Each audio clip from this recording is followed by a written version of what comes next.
I want to go right to Jeff Gural from Vernon Downs, who's standing by right now. Jeff, good morning.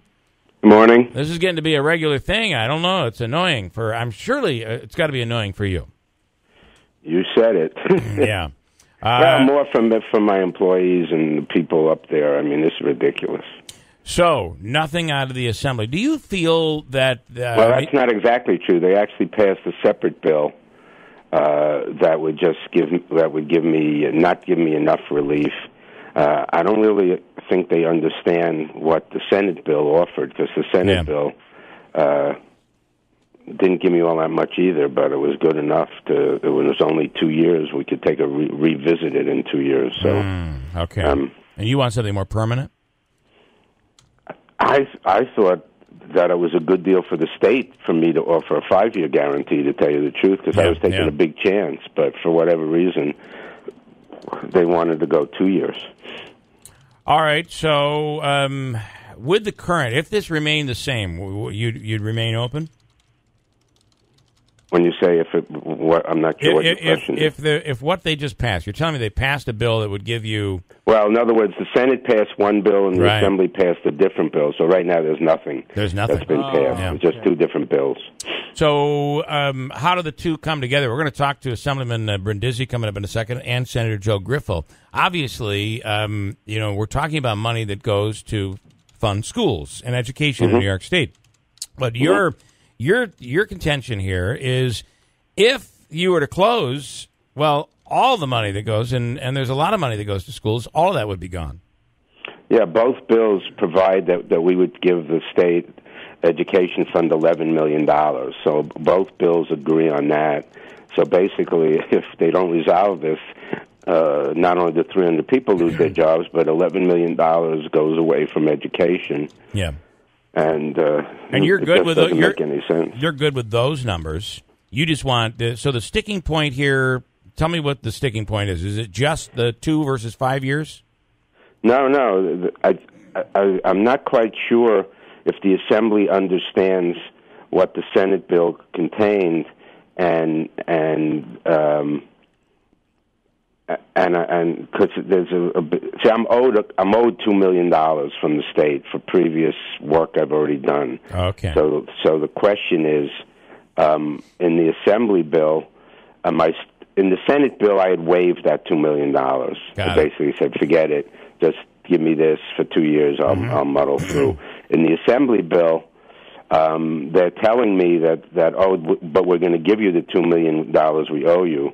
But I'm not sure how they do it. So it's just confusion. I really think if we could get somebody in the Assembly to sit down and just go through the numbers, it would probably solve it. But they seem determined not to make a deal. To be honest, it almost seems like a game of chicken. Do you think the game of chicken has something to do with the fact that you've been critical? I think for some reason they think I'm getting rich here. Yeah. And which is not the case. So it's very discouraging. I think, but also they have other issues. They're fighting over mayoral control. They're fighting over. No. That's the big issue. I don't know. It's kind of frustrating. Would you be good if the Assembly adopted the Senate bill and everything passed? Yeah. Okay. I mean, I'm not thrilled with it because it really didn't give me enough. But since it was only 2 years, basically I said to myself, okay, fine, I'll do it for 2 years, and then we'll know exactly how much money I've lost. Got it. And then they'll address it in 2 years. So I could live with the Senate bill. Right. I want to compromise myself.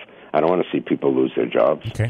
To what you guys were just talking about, are they intentionally holding this up for some reason? I do think it's bizarre, and we'll talk with Assemblyman Brindisi later this morning. But, you have Democrats fighting for this bill. The House is like all Democrats. I mean, what is it, a 2-to-1, 3-to-1 ratio on Democrats over Republicans? It's not like there's a party fight over this. And there's 300 jobs at stake for this region, plus the tax revenue, plus the education money. This seems like a no-brainer. I don't understand what the hang-up is. That's a good question. It seems like a no-brainer to me, too. And I'm a Democrat, so it's really frustrating. I will say that Brindisi's been great. He's really gone to the wall for this. And Griffo has been great. He really got the ball rolling. So anybody who's, these guys are terrific public servants. Yeah, okay. But all right, well, somewhere somebody is you know what I mean? It makes no sense. All right, You're right. We'll speak with the assemblyman coming up next, and hopefully this thing gets resolved.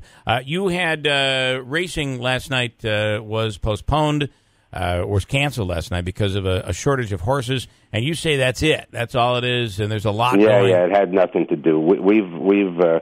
I've committed, no matter what, that I'm going to race through the end of the season, which is, I think, November 2nd. Yeah, so okay. I didn't want to have the horsemen. A lot of these guys ship in from out of state. Got it. Okay. All right. So, all right. Good deal. Let's see what we can find out. Hopefully, this gets. They're coming back. They say they're coming back, and hopefully this gets resolved. It's going to need to. Jeff Gural, Vernon Downs. Thanks for the time.